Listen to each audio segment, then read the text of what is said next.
Shalom, everyone. It's good to be back with you in this beautiful day. I believe we are all ready to praise and worship God today. And I also believe that God's presence is in our midst. Let's prepare ourselves to praise our great God. Hallelujah.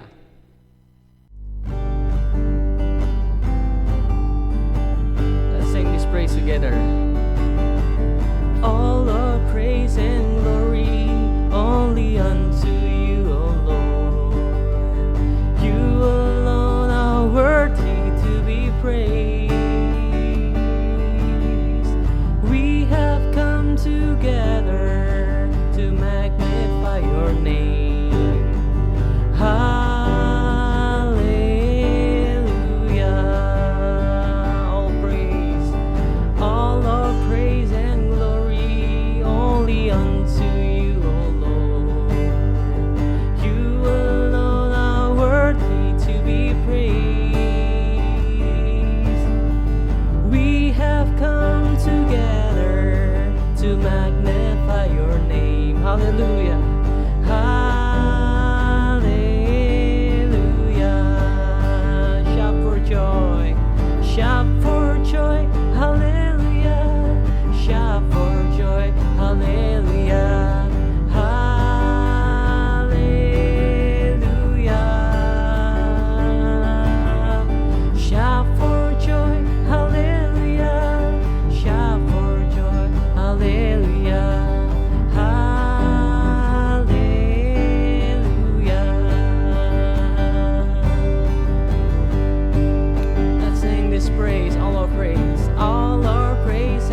Come breathe in me. I will rise on eagle wings.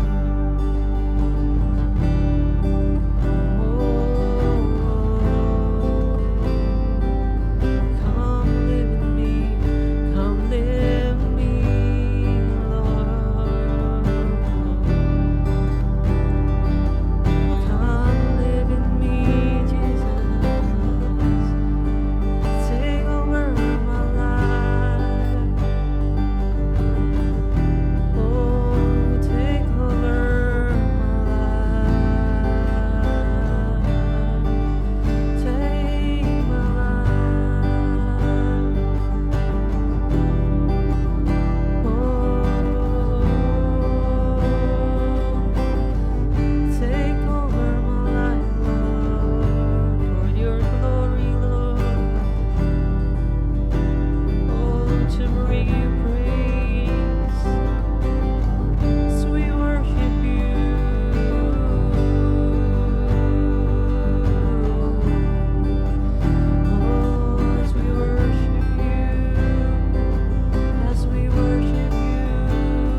Shalom semuanya.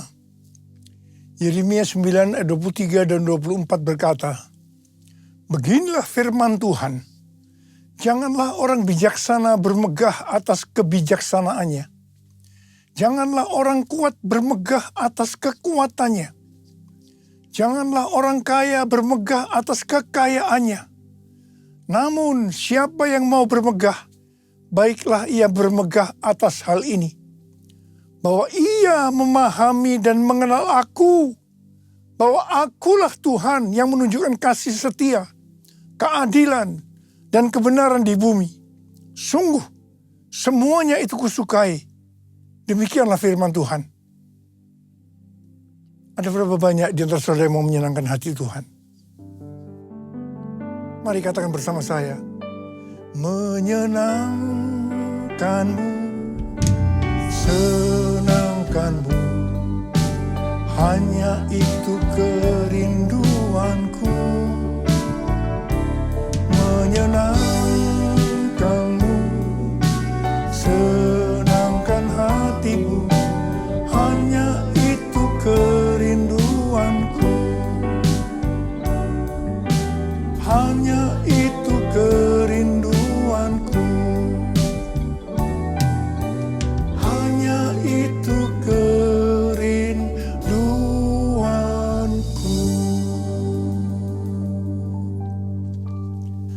Kalau kita mau menyenangkan hati Tuhan, mau menyukakan hati Tuhan, firman Tuhan berkata, jangan kita bangga karena kita bijaksana.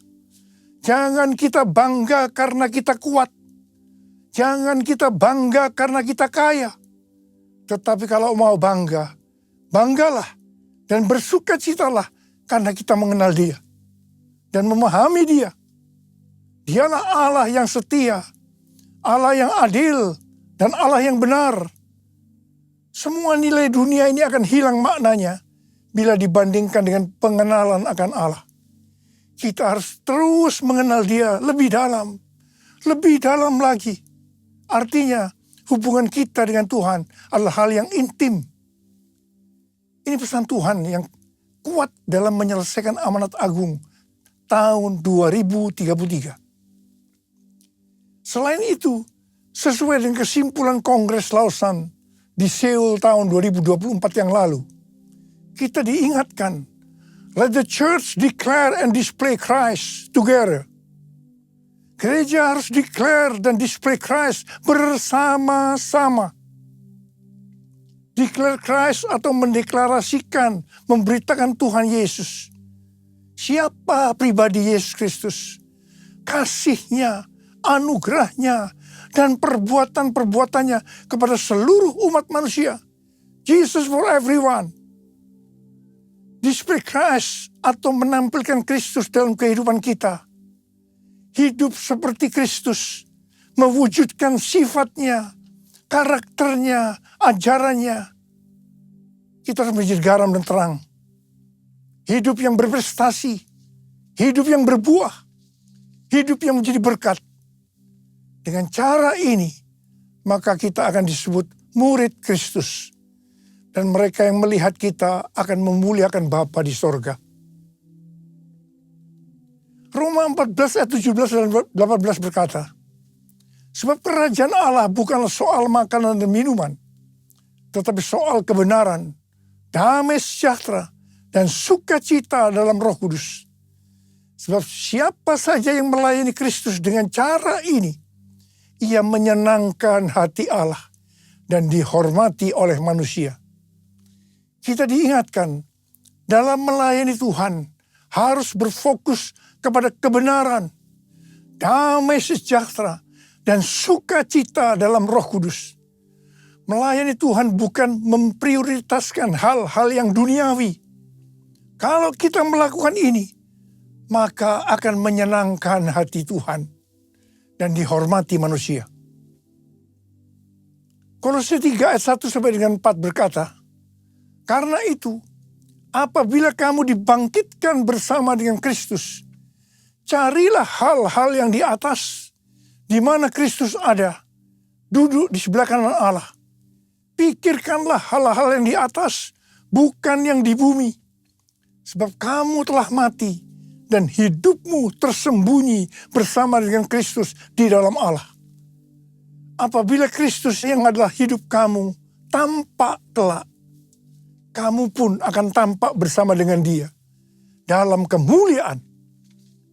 Ayat-ayat ini mengingatkan kepada kita bahwa kalau kita mau ikut dalam pengangkatan, maka syaratnya adalah mencari hal-hal yang di atas. Memikirkan hal-hal yang di atas, bukan yang di bumi. Artinya, segala sesuatu yang kita lakukan di bumi harus dinilai, dipertimbangkan, dan dipikirkan dari sudut pandang kekekalan dan surga. 1 Petrus 4 ayat 7 berkata, kesudahan segala sesuatu sudah dekat. Karena itu kuasailah dirimu dan waspadalah supaya kamu dapat berdoa. Jadi dalam menunggu kedatangan Tuhan Yesus kedua kali yang sudah semakin dekat, kita harus banyak berdoa. Memuji dan menyembah Tuhan bersama-sama dalam unity siang dan malam. It's all about you. It's all about you. It's all about you, Jesus. It's all about you. It's all about you. It's all about you, Jesus. Dalam menyelesaikan target amanat agung tahun 2033, saat ini kita berada di tahun 2025. Tahun 2025 adalah tahun di mana bencana alam, peperangan, ketidakpastian, krisis ekonomi akan semakin hebat. Kita berada di akhir dari akhir zaman. Seperti yang dikatakan dalam 2 Timotius 3 ayat 1-9. Bahwa hari-hari ini kita memasuki masa yang sukar. Manusia akan mencintai dirinya sendiri dan menjadi hamba uang. Tetapi yang luar biasa, justru dalam keadaan yang seperti ini, Tuhan memberikan tema untuk tahun 2025. Dikatakan bahwa tahun 2025 adalah tahun penuaian. The year of harvest. The year of harvest. Kalau kita menyelidiki ayat-ayat yang merujuk pada penuaian atau harvest, maka terdapat beberapa jenis tuaian, yaitu yang pertama, tuaian jiwa-jiwa yang terhilang dan membutuhkan pemulihan hubungan. Yang kedua, tuaian perluasan kerajaan Allah. Yang ketiga, tuaian berkat rohani dan jasmani. Dan yang keempat, tuaian hidup yang berbuah atau buah roh. 5, tuaian hidup yang kekal. Dan yang keenam, tuaian di bumi yang mengalami murka Allah.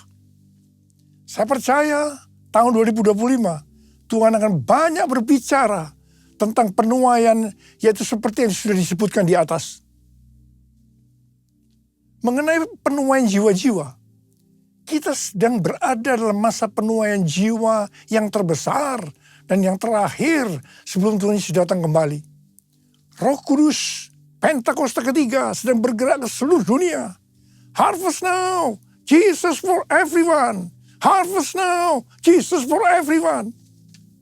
Kita sebagai orang percaya, kita sebagai murid Tuhan Yesus diingatkan bahwa tugas utama kita tanpa melihat apa profesi kita adalah menyelesaikan amanat agung.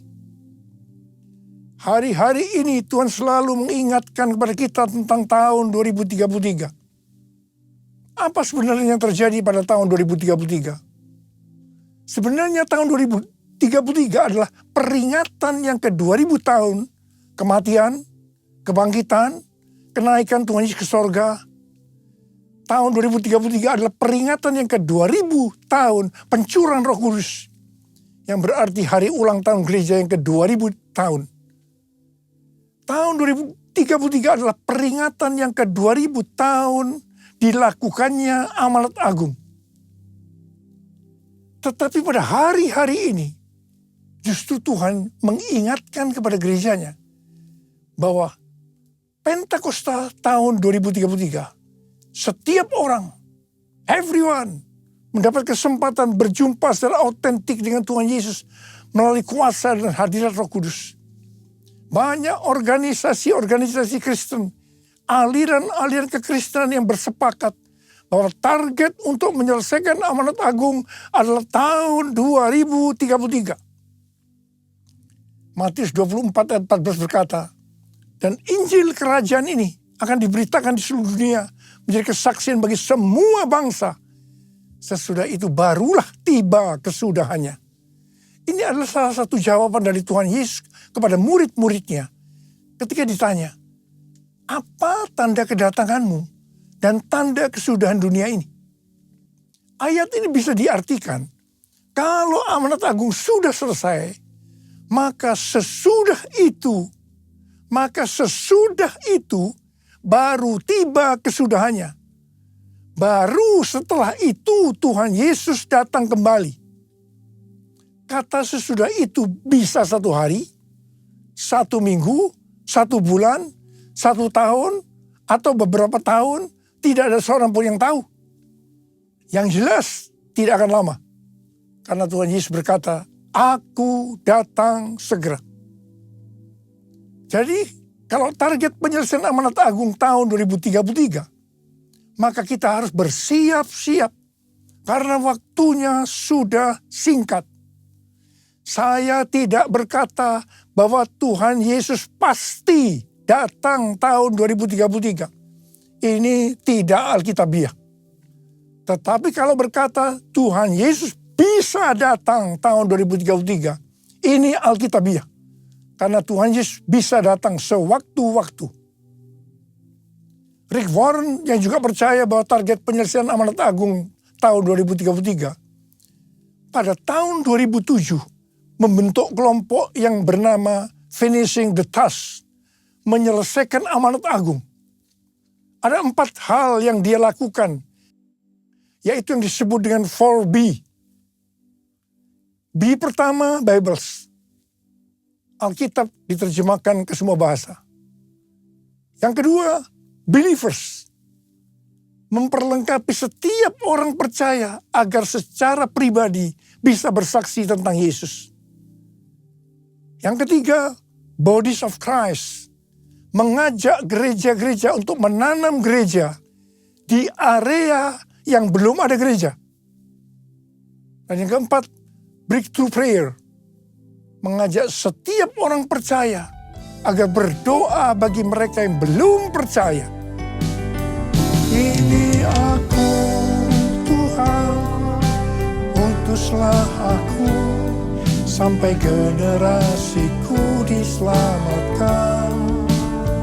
Ini aku, Tuhan, utuslah aku, sampai generasiku diselamatkan. Sampai generasiku diselamatkan. Selain penuaian jiwa-jiwa, maka tahun 2025 adalah tahun penuaian berkat secara materi. Haleluya! Kalau kita melihat kitab Nabi Hagai, maka di sini Tuhan berbicara melalui Nabi Hagai kepada Zerubabel bin Shealtiel, Bupati Yehuda, dan Yosua bin Yosadak, Imam Besar. Tuhan menegur bangsa Israel karena selama ini mereka hanya sibuk membangun rumahnya sendiri. Tetapi rumah Tuhan tidak dibangun dan tetap menjadi reruntuhan. Akibatnya, yang pertama, mereka menabur banyak, tetapi membawa pulang hasil sedikit. Mereka makan, tetapi tidak sampai kenyang. Mereka minum, tetapi tidak sampai puas. Mereka mendapat upah, tetapi tidak pernah cukup. Karena seperti ditaruh dalam pundi-pundi yang berlubang. Banyak pengeluaran yang tidak terduga, seperti sakit, dicuri, dirampok, dan lain-lain. Memasuki tahun 2025, Adakah di antara kita yang keadaannya sama seperti orang Israel pada waktu itu? Kalau kita mau mengalami penuaian berkat secara materi, maka kita harus melakukan seperti teguran Tuhan kepada bangsa Israel waktu itu. Mungkin selama ini kita hanya mementingkan rumah kita saja yang dibangun, sedangkan rumah Tuhan dibiarkan terbengkalai. Selama ini kita tidak membangun rumah Tuhan yang adalah tubuh kita. Yang kita bangun selama ini hanya kedagingan kita saja. Mari kita bertobat. Kita bangun kerohanian kita menjadi seperti gambar Yesus. Menjadi murid Tuhan Yesus. Menjadi pemenang. Saya percaya kita akan menuai berkat secara materi. Jiwaku terbuka untuk-Mu Tuhan. Selidiki, nyatakan segala perkara. Singkapkan semua yang terselubung, supaya ku layak di hadapan-Mu Tuhan. Ada pendapat dari sebagian orang bahwa persepuluhan sudah tidak relevan lagi untuk zaman ini. Alasannya, yang pertama, persepuluhan itu merupakan bagian dari hukum Taurat. Yang kedua, pada zaman anugerah sekarang ini, memberi untuk Tuhan tidak dibatasi persepuluhan saja. Tetapi kita bisa memberi lebih banyak, termasuk memberi seluruh hidup kita. Apakah pernyataan ini benar? Ini jawabannya. Kalau kita melihat dalam Alkitab tentang persepuluhan, maka akan didapatkan hal-hal sebagai berikut. Yang pertama, persepuluhan sudah ada sebelum zaman Taurat. Ini dilakukan oleh Abraham dengan memberi persepuluhan kepada Melkisedek, Raja Salem, sebagai gambaran memberi kepada Tuhan.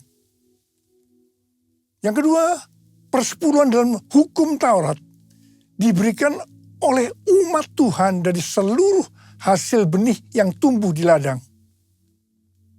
Yang ketiga, persepuluhan pada masa setelah pembuangan ke Babel. Ketika umat Tuhan tidak setia terhadap perjanjian dengan Allah, maka Allah menegur mereka. Kalau mereka ingin sungguh-sungguh kembali kepadanya, maka mereka harus menunjukkan komitmen, yaitu dengan mempersembahkan persepuluhan dari berkat yang Tuhan berikan kepada mereka. Yang keempat, persepuluhan pada zaman Yesus. Di sini Tuhan Yesus mengkritik persepuluhan orang-orang Farisi.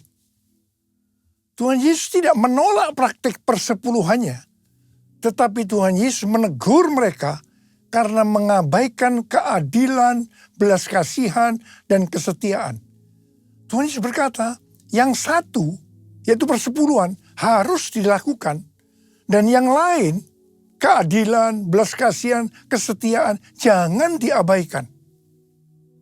Yang kelima, persepuluhan pada zaman anugerah masa kini. Seperti yang tadi disebutkan, bahwa ada sebagian orang yang menganggap bahwa kita berada dalam zaman anugerah.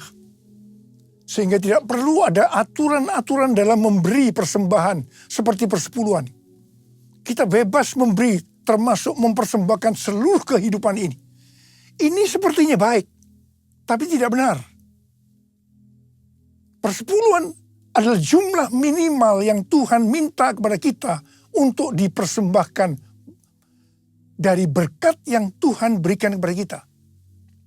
Kalau yang minimal ini saja dipermasalahkan, apalagi yang lebih besar dari itu, termasuk persembahan seluruh kehidupan ini. Persepuluhan kita berikan karena kita mengasihi Tuhan. Persepuluhan dipersembahkan dengan respon atas kesetiaan Tuhan. Allah selalu setia dan tetap setia sampai pada hari ini. Karena itu tidak perlu ragu-ragu untuk memberikan persepuluhan. Persepuluhan masih berlaku sampai hari ini. Apa berkat yang Tuhan sediakan kalau kita memberikan persepuluhan?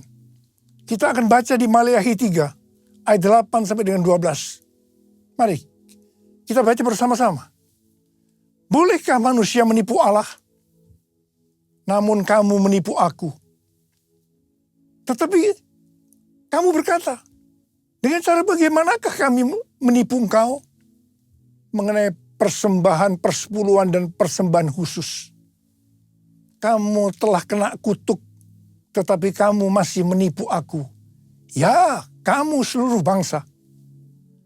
Bawalah seluruh persembahan persepuluhan itu ke dalam rumah perbendaharaan, supaya ada persediaan makanan di rumahku. Dan ujilah aku, firman Tuhan semesta alam. Apakah aku tidak membukakan bagimu tingkap-tingkap langit dan mencurahkan berkat kepadamu sampai berkelimpahan.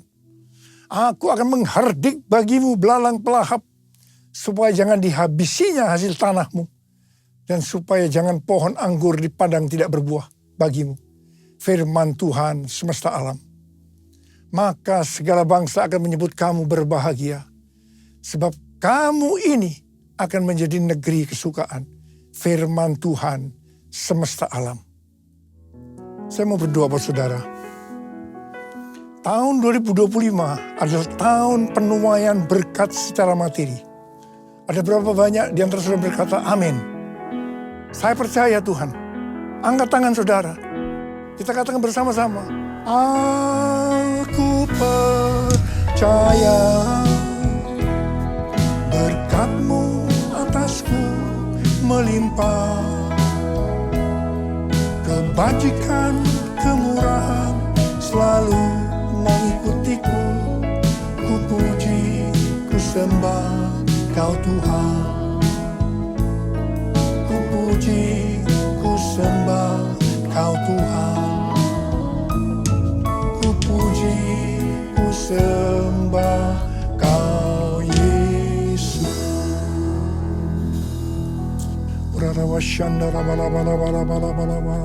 Mari angkat tangan kita.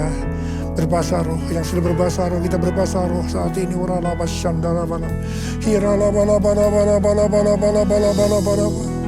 Tuhan berkati anak-anak-Mu Tuhan. Kami saat ini sesuai dengan tema yang Kau berikan kepada kami tahun 2025. Bahwa tahun 2025 adalah tahun penuaian berkat secara materi. Sekarang terima. Terima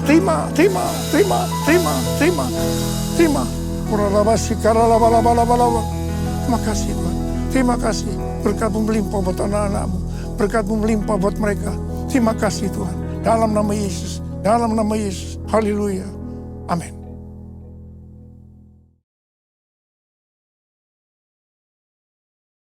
Kita akan masuk dalam perjamuan kudus. Kita akan mengingat ayat ini. Sebab setiap kali kamu makan roti ini dan minum cawan ini, kamu memberitakan kematian Tuhan sampai Ia datang.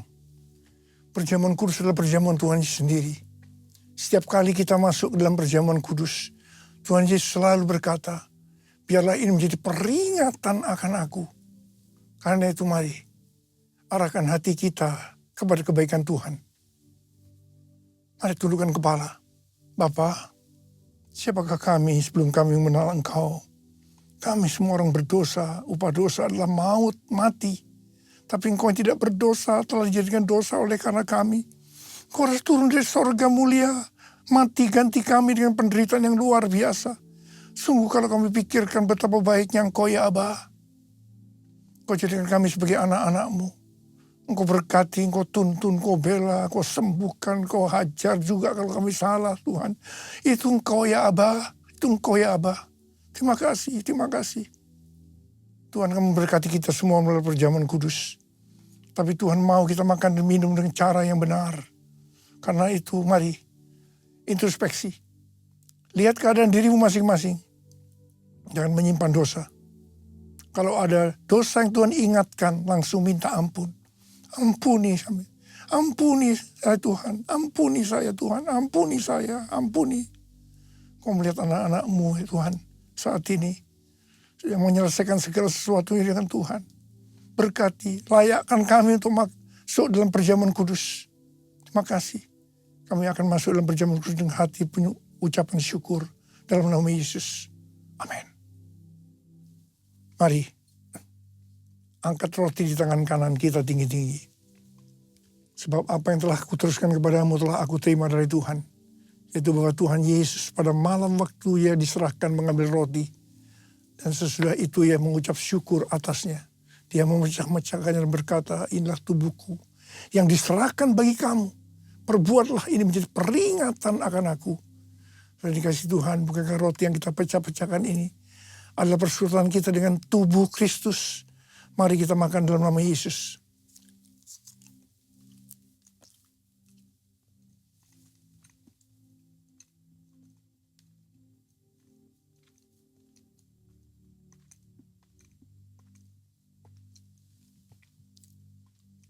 Angkat cawan di tangan kanan kita tinggi-tinggi. Demikian juga yang mengambil cawan sesudah makan lalu berkata, cawan ini adalah perjanjian baru yang dimeteraikan oleh darahku. Perbuatlah ini setiap kali kamu meminumnya menjadi peringatan akan aku. Sudah dikasih Tuhan, bukankah cawan pengucapan syukur. Yang atasnya kita ucapkan syukur adalah persekutuan kita dengan darah Yesus. Mari kita minum dalam nama Yesus.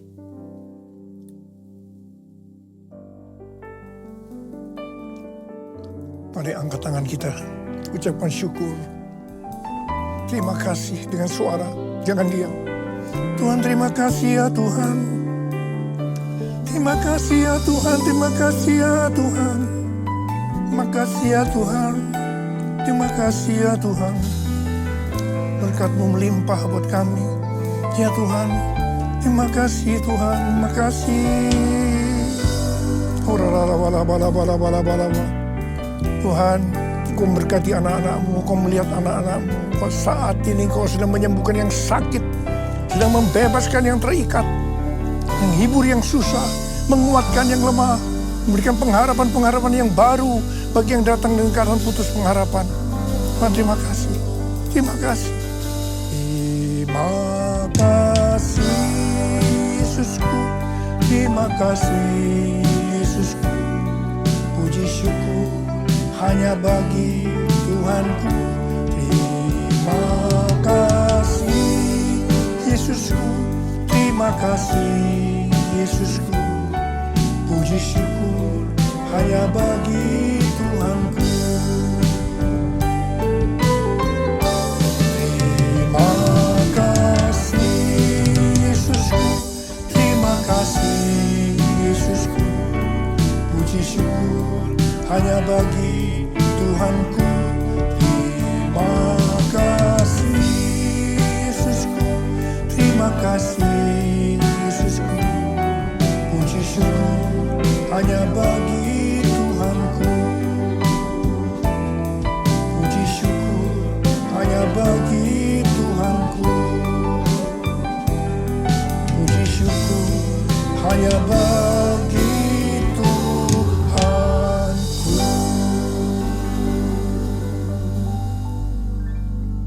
Mari angkat tangan kita.